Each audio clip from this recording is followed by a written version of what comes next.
bambwiye ko batabishobora, ko ari ibidashoboka kuri bo, ariko ibyo ugiye kubona birakwereka ko aho umuntu agarukira ari mu bitekerezo gusa. Aba ni abantu bafite ubumuga bakoze ibidasanzwe. Kubera ko umugore wavutse nta maboko ubu akaba atwara indege, kugeza ku mugabo ufite ubumuga bwo kutabona wageze ku gasongero k'umusozi wa mbere muremure ku isi. Ubundi ninde ugena aho umubiri w'umuntu ugarukira, cyangwa se kubera iki? Kaduhere kuri Kapiteni Scott Smiley. Imagine kubura amaso yawe mu kanya nk'ako guhumbya ukajya mu mwijima iteka ryose. Ibyo nibyo byabaye kuri Kapiteni Scott Smiley ubwo igisasu cyari mu modoka cyaturikaga muri Iraq kikamusiga agize ubumuga bwo kutabona mu mwaka wa 2005. Icyo gihe abenshi bari guhita bamanika amaboko bakibera muri gereza y'umwijima, ariko we yakoze ibidasanzwe. Yahisemo kuba umusirikare wa mbere ufite ubumuga bwo kutabona uri mu nshingano mu gisirikare cya Leta Zunze Ubumwe za Amerika. Wayoboye kampani ifite abasirikare barenga 450 nubwo atazi amasura yabo. Ntibyagarukiye aho kuko yakomeje kwesa uduhigo twinshi no kuzamuka umusozi wa metero 4400 no kujya mu masiganwa ya marato, koga n'amagare bita triathlon. Scott Smiley yafashe ubumuga bwe ari nazo ntege nkeya ze azihindura ikimenyetso cyerekana ko kureba birenze iby'amaso yasabona. Mbere ko tureba umugabo ucurangisha gitari amaguru ye, reka turebe Zion Clark. Yavutse nta maguru kubera uburwayi buboneka hakeya bita Quad Regression Syndrome. Zion Clark akiri umwana yatawe mu bigo byita ku bafite ubumuga, ariko ikibazo yari afite ntabwo ari icyo gusa. Kutemerwa, ubukene na sisitemu yari yaramujyamiye itamuha amahirwe nk'abandi bana. Ariko Zion Clark yahisemo kudacika intege, nk'uko abyivugira ati tugomba gukomera kurusha ibiduca intege.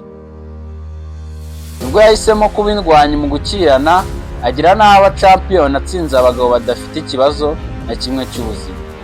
Ariko ntabwo yagarukiye aho. Nyuma yaho yaje guca agahigo muri Guinness World Records ko kwirukanka metero 20 n'ibiganza bye mu masegonda 4.7 gusa. Uyu munsi ni indwanyi yabigize umwuga muri Mixed Martial Arts. Yerekanye ko umudiho utava mu itako gusa, ahubwo yerekanye n'ubushake ko wagera kuri byinshi by'isi yose imeze nk'iyaguteye umugongo. Mbere ko tubona uyu mugabo wavutse nta maguru n'amaboko agakora ibidasanzwe, reka turebe Mark Ruffalo bakundaga kwita The Big Toe. Imagine kuvuka nta maboko abantu bakubwira bati umuziki, akazi no kwigenga ntibishoboka. Iyo niyo si Mark Ruffalo yiberagamo. Ariko kumanika amaboko yahimbiye page y'igitabo atangira kwiyandikira amateka. Mark yize gucuranga gitari adakoresheje amaboko ahubwo akoresheje amaguru ye, umujya ku mujya, inota ku rindi, maze aminuza bimwe n'abafite intoki 10 batabasha gukora. Mu 1992 yashinze banda yita The Big Toe, iragenda icuranga mu bitaramo mpuzamahanga maze abicyamamare nk'uko yabirotaga. Nubwo yabaje mu mwaka wa 2021 yasanzwe yapfuye ari kumwe n'uwahoze ari umugore we. Ariko Mark yasize agaragaje ko impano atari ibiganza gusa, ahubwo ari ubugingo buba bwaranze gucecekeshwa. Tutarava ku bantu bavutse nta maboko bafite ariko bagakora ibidasanzwe, reka turebe uyu munyabugeni w'igitangaza, John Brandlit Blind Paint. Kuri uyu mugabo intege nkeya cyangwa imbogamizi zari mu kutabona. Mu mwaka wa 2001 ubwo yari afite imyaka 30, yagize ubumuga bwo kutabona bitewe n'indwara yagiye ikangiza igice cy'ubwonko gishinzwe kureba. Kuri benshi ibyo bisobanuye iherezo ry'amabara, ubugeni n'inzozi. Ariko John yanze kubaho mu mwijima, ahubwo azana ubundi buryo bwo kureba, aho yumva uburyo amarangi ateye akoresheje intoki, akanamenya n'aho yashyira kuri tableau igihe ari gushushanya. Uyu munsi ibishushanyo bye bigaragara mu mabara meza y'uruvange ku isi yose, dore ko n'ibishushanyo bye byazengurutse ibihugu birenga 120 ku isi yose. John Brandlit ntabwo yatsinze ubumuga bwo kutabona gusa, ahubwo yabuhinduyemo uburyo bw'imirebere n'amaso y'umuntu atabasha gusobanura. Mbere yuko tubona uyu mugabo uri umusozi wa mbere muremure ku isi atabona, reka turebe Ben Gilman. Yaravutse ariko akiri umwana yabuze ubushobozi bwo kumva no kureba, nyine yagize ubumuga bwo kutumva no kutabona. Ben Mujirima yabwiye ko isi y'amategeko, ubuyobozi n'ubutabera izahora ifunze kuri we, ariko ntabwo yasubiye inyuma, ahubwo yanditse amategeko bundi busa. Akoresheje keyboard ya Digital Braille ifasha abafite ubumuga nk'ubwe mu kuvugana n'abandi muri ako kanya, yahinduye guceceka n'umwijima ibikoresho by'imbaraga nyinshi. Maze mu 2013 aho umuntu wa mbere ufite ubumuga wo kutumva no kutabona wasoje mu ishuri ry'amategeko rya University ya Harvard. Uyu munsi yavuganiye uburenganzira bw'abo bafite ubumuga ku isi yose. Ben Mujirima yagaragaje ko isi yubatse urukuta, kwihangana bifungura imiryango. Mbere yuko dukomeza, mu nkuru z'abantu bose tumaze kubona, niyo yagukoze ku mutima cyane? Yandike muri comment.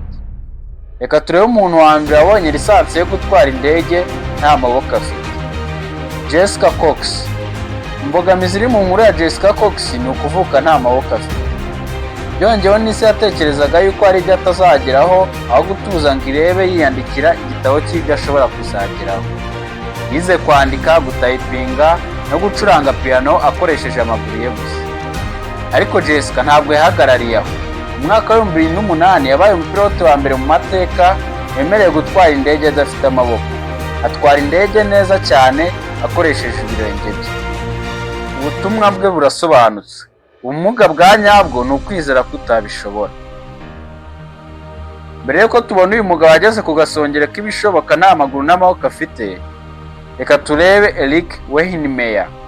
Ikibazo cyari mu buzima bwa Eric ni ukuba impumyi, kuko ku myaka 13 gusa yari amajije gutakaza ubushobozi bwe bwo kureba kubera indwara yari imajije kwangiza amaso ye. Kuri bamwe iyo bigenze gutyo bahita bareka inzozi zabo, ariko kuri Eric Weihenmayer siko byagenze. Ko yabaye umuntu wa mbere ageze ku gasongero k'umusozi wa mbere muremure ku isi, Mount Everest, afite ubumuga bwo kutabona mu mwaka wa 2001.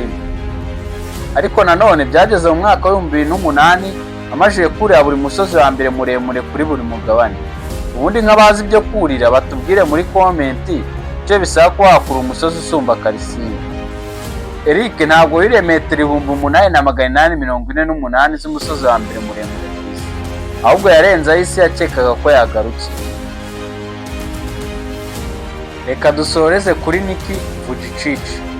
Yavutse nta maguru n'amaboko kubera uburwayi budasanzwe bita tetramelia, kandi izo zari nazo mbogamizi mu buzima bwe. Reka afite imyaka 10 yashatse kwiyahura kubera guhezwa no kumyuzura, ariko ubuzima bwe bwahindutse ubwo yamenyaga ko yakibanda ku byo yabasha gukora kurusha kwibanda ku byo atabasha. Nicki Vujicic yize kwandika, koga no gutera umupira w'amaguru nta maboko n'amaguru afite. Ubu ni umupasiteri n'umumotivation speaker ugenda yigisha abantu amamiliyoni ku isi yose kumurava no kumaramaza byatuma urenga bya bindi bigukomereye cyane. Nicki Vujicic yatweretse ko aho umuntu agarukira atari uko ateye, ahubwo ari ugushidikanya twe tureka ukagenga ubuzima bwacu.